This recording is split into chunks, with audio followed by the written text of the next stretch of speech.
Hello, everybody, and welcome to, or back to, Doki Doki Literature Club.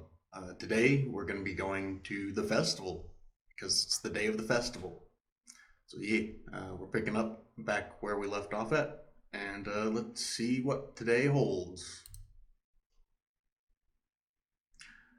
Of course, uh, of all days, I expected this to be the one where I'd be walking to school with Sayori. But Sayori isn't answering her phone.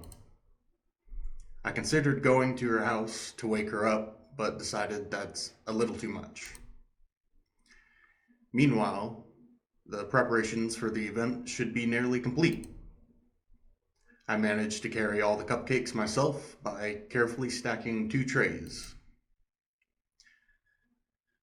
I've had some bad accidents trying to double up like that. Natsuki is already texting up a storm, but I can't respond thanks to my hands being full. Funnily enough, I probably feel the same way as Natsuki about the event.